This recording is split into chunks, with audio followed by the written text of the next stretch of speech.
Seguindo então, para finalizar a aula de gliconeogênese, se lembrem aqui que, portanto, alguns aminoácidos podem produzir ou piruvato ou intermediários do ciclo de Krebs que podem entrar então na via gliconeogênica a partir de oxalacetato.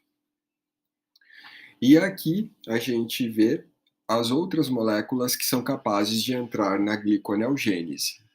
Os aminoácidos, então, foram vistos no slide anterior. Vamos para o lactato. O lactato a gente também já comentou. É necessária apenas uma reação da enzima lactato desidrogenase para produzir lactato a piruvato. E isso ocorre com a geração de NADH. O piruvato, então, entra na gliconeogênese e vai formar a glicose lá no final. E isso aqui, então, essa reação, se lembrem, trabalha tanto na glicólise anaeróbica, quanto na gliconeogênese. Essa segunda reação está mostrando a alanina, que a gente já viu, é um aminoácido também que produz piruvato, então nada de novo aqui. E a última molécula é, portanto, o glicerol.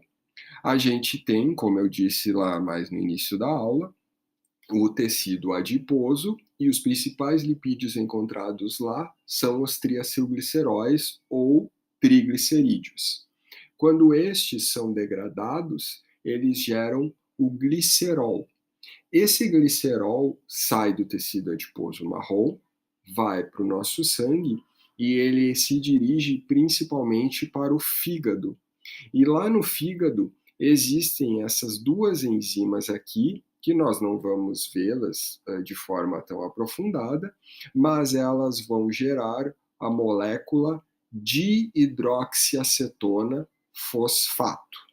E então, retornando lá na nossa rota, aqui está a dihidroxiacetona fosfato, que pode então seguir nas enzimas que faltam da gliconeogênese até a produção de glicose. Então, se lembrem, as moléculas capazes de entrar na gliconeogênese são aquelas três ali em cima: glicerol, lactato e aminoácidos. Isso aqui a gente também viu lá na glicólise, é só para relembrá-los. A glicólise, então, que está sendo mostrada ali embaixo, gera piruvato quando é degradada na via glicolítica, e quando ocorre a glicólise anaeróbica, o piruvato forma lactato.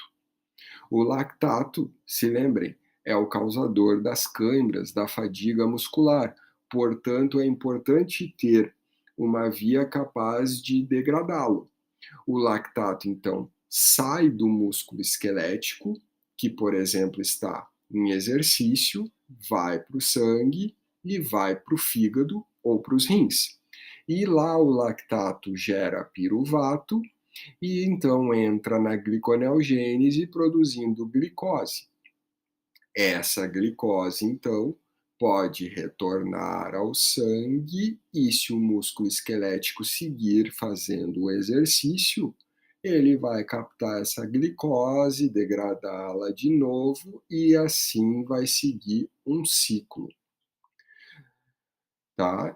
E eu comentei que isso ele até serve, esse ciclo, para eliminar um pouco do lactato, mas ele não é tão rápido assim e, portanto, chega um momento que o lactato termina se acumulando, né, sendo acumulado, e isso vai causar a fadiga muscular.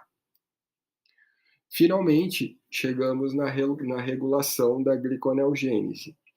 Um pouquinho disso nós já vimos, né? Enquanto a glicólise está ativada, a gliconeogênese está inibida e vice-versa. Quando é que a gliconeogênese é ativada? Também vimos lá mais no início, no estado principalmente de jejum ou jejum prolongado e exercício. Por que isso? Porque no jejum prolongado, ou mesmo no jejum noturno normal, a gente não está, obviamente, comendo, ingerindo nenhum nutriente. Então, o nosso cérebro, que é muito dependente de glicose, ele precisa obter glicose de algum lugar. E essa glicose é produzida pela gliconeogênese, que está acontecendo no fígado e nos rins. Então, estado de jejum, está a gliconeogênese ligada e a glicólise, por outro lado, está desligada. Alguns pontos mais específicos da regulação da gliconeogênese. Para a gliconeogênese acontecer, ela deve haver uma diminuição na concentração de frutose 2,6-bifosfato. Se não lembram dessa molécula, voltem lá na regulação da glicólise, porque a frutose 2,6-bifosfato é uma molécula que ativa a fosfofrutossinase 1, que é uma enzima regulatória da glicólise. Então, se essa molécula ativa uma enzima glicolítica para ativar a gliconeogênese, esta molécula deve estar diminuída. Outra coisa é que durante o jejum a gente tem o predomínio de regulação por fosforilações. Isso porque o glucagon, que é o hormônio do jejum, ele induz principalmente fosforilações. E uma dessas fosforilações é a que ocorre na enzima piruvato-sinase, que é da glicólise. E quando essa enzima glicolítica está fosforilada, ela está inibida e isso facilita a gliconeogênese. Terceiro ponto, o glucagon também causa uma maior expressão das enzimas gliconeogênicas, ou seja, uma maior produção dessas enzimas, principalmente a fosfenol-piruvato carboxicinase. E o quarto e último ponto é o fato do acetil-CoA ser um efetor positivo da enzima piruvato carboxilase.